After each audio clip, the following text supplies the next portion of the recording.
All right, guys, here's your last mini lecture for chapter 17 through 20 for your Human Development 215 class. So let me share my screen over here with you. Again, I'm going to do just like I've been doing, just quickly go through the highlights of this chapters. This section is, I mean, there's no good way to end this. This is lifespan class. So you end this with, you know, aging and death. There's no other way around it. So, but the good thing about it, although there are a heck of a lot of slides in this, in chapter 17, this information really is not, again, very difficult. It just is going to look at the decline and then finally death. Now, those of you that may have experienced a death recently, you may want to skip chapter 20. If you have had a death in your family that affects you still now, and you are not all about reading a chapter on death, please shoot me an email and let me know, and I will just waive that chapter for you. I don't want anybody uncomfortable. It might help you to read it, but if you are just having anxiety about reading about death, please just shoot me an email and let me know. All right, so chapter 17, we're looking at physical development in late adulthood. Obviously, you are older, you are aging, things are going to change. You know, we have a lifespan maximum key perfect world lifespan for the human body is somewhere between 120 and 125 years. Life expectancy, it talks about that, is about 78.6 for those that were born in 2018. Yes, we look at a life expectancy of a birth cohort. So we look at it when you're born. It's kind of looking ahead to the future. You know, you can read about life expectancy cross-culturally here as well. Just, you know, what that is. You know, we have more people living to 100 and older. You know, people are living longer. Technology is better. Life in general is better. Environment is better. So people are living longer. You know, this goes through the young, old, and old, and, you know, functional age and all the things that we talk about with aging, biological theories of aging and the whole evolution process, but also the cellular clock, looking at that you have a certain number of cells and they do things, and, you know, when do they decide that this is no more? Other biological theories, you know, free radical, mitochondrial, etc. Just different theories about aging and why we age. But the bottom line is we all age and we're all going to die. So this is the chapter where we talk about the physical changes, the aging brain, and the things that change there, changes in sleep, physical appearance, you know, you just get older, you know, and how those things affect people. Vision, again, declining cataracts, glaucoma, macular degeneration, all these things are very common for our elderly. You know, looking at vision, hearing, losses of senses. Yes, vision is a significant one.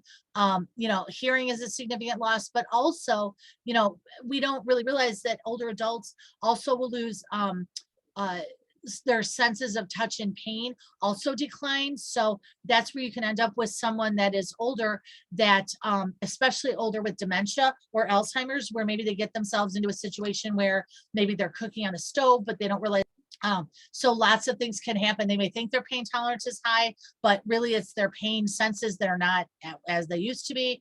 Perceptions, I mean, all these things that change physically as they age. It talks about what the chronic condition age adults is now cancer.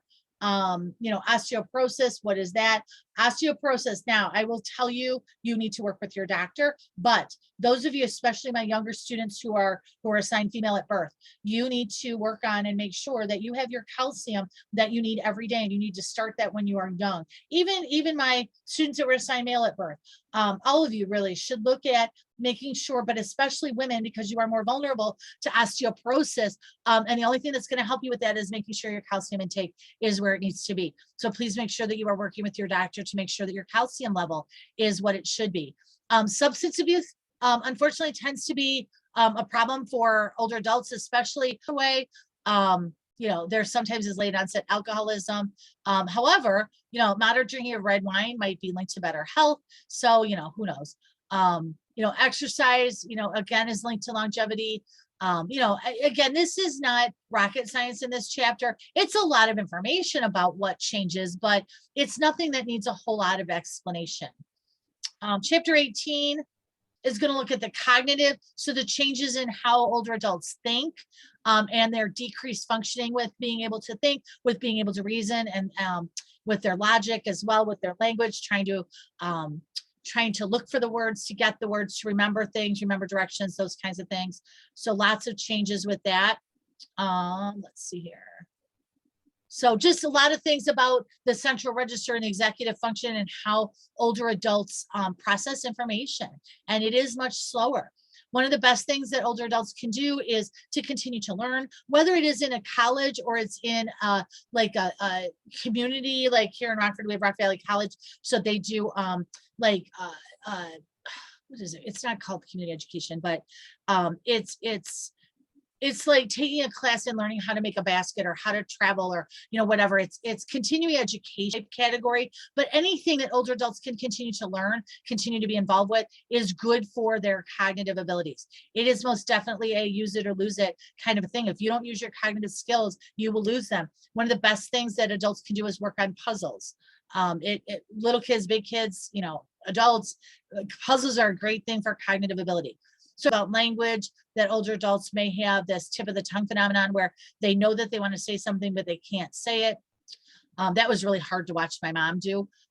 Just trying, she knew what she wanted to say, but she couldn't find it. Work, when you're out and about, and sometimes you'll see older adults that are still working. That is a great thing for them. Having a job or even volunteering is great for them developmentally. How do they adjust to retirement?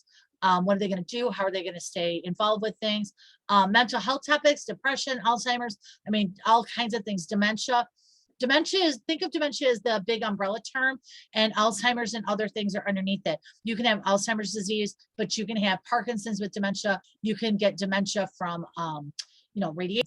So dementia is really the big umbrella term over all that. So this just talks about those kinds of things, and then also about religion and spirituality and how that tends to increase. And it's the social changes in late adulthood, and just how things like your friends are all dying, your friends are getting sick, but looking at theories of social emotional development, looking at ego integrity versus despair with Erickson, and looking at activity theory. So ego integrity versus despair, lots of life review, thinking back, reminiscing. Those are good things for people to do. Some conflicts that you need to resolve. This is just a summary of Erickson. Activity theory, that people, the theory that the more active and involved older adults are, the more likely they are to be satisfied with their life. But we also have this, we have a social emotional selectivity theory, that how their motivation changes, how older adults become more selective about their social they weren't going to be involved with something at church because they didn't like the people that were doing it. And that's as you age, you have the right to say that. I don't want to do that because I don't like who's in there. I'm going to keep my social network to this group, or, I want to expand my social network, whatever it is. Then there's this idea of selective optimization with compensation, that there are three main factors: that selection, that older adults have reduced capacity and loss of functioning, which requires them to pick and choose what they're involved with; optimization, that they can maintain performance in some areas; and then compensation becomes relevant when life tasks require capacity beyond their current level. So it's just this, and it's a hard thing for people to go through these things. So then again, it talks about personality and just how that changes, and how you're not likely to make new friends when you age because you're just not. Talks about, again, generational inequity. This idea that some are concerned that older adults receive a large allocation of resources.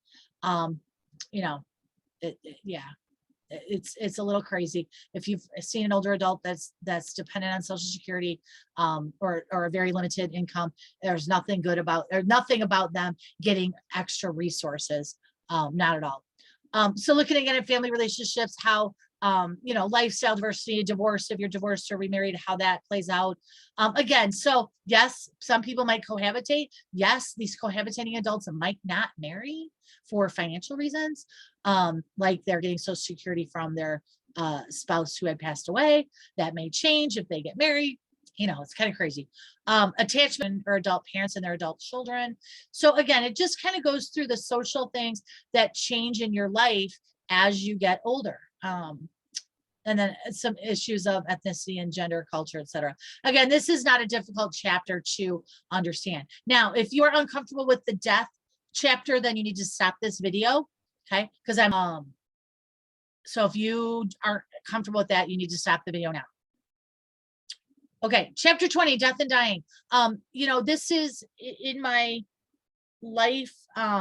If I wasn't teaching, I probably would be working at a funeral home. I know that sounds weird, but my past life of hospital social work, one of the things that I really liked was working with parents when their child had passed away. And it's just a weird thing about me, but I like being and like helping people who are trying to deal with end of life transitions. It's not an easy topic.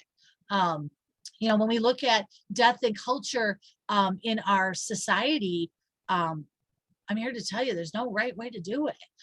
There are very different things that happen in different cultures. So this right here, the pallbearers are carrying the casket to the funeral. This is another way that families will celebrate the life of someone. I know, when my mom passed away just a month ago tomorrow, one of the things that they offered to us was for one of us to carry her. She was cremated, so to carry her ashes to the front of the church. And my sister did that, and I was really surprised that she was able to do that. But some people were like, "Oh my gosh, what are you doing?" It was part of what we wanted to do. So the thing about death is there are very much cultural variations, and quite honestly, within reason, at the time of death, how you handle that death, the rituals associated with that vary. And if you are asking to do something within reason and within, legal limits, you're probably going to be able to do that. And my advice to people who are unfortunately dealing with the end of life is you all do what you want to do. And you don't worry about what other people say. If it helps you grieve, or if it's something that the dying person wants, then you do it. My mom's last song at her funeral was a song that was a very happy, uplifting song that we sing at church. And I'll tell you what, she was not happy. I'm sure that people did not clap, but it was very my mom. It was a song that she loved, and she wanted us to celebrate her. And, that was not a traditional funeral song. She didn't pick anything traditional. That's okay. When we are talking about death, there's no right way to do anything. Not at all. So, this goes through, and I will be bluntly honest, with my mom's death just being a month ago, some of this stuff I can't discuss, but please read about brain death.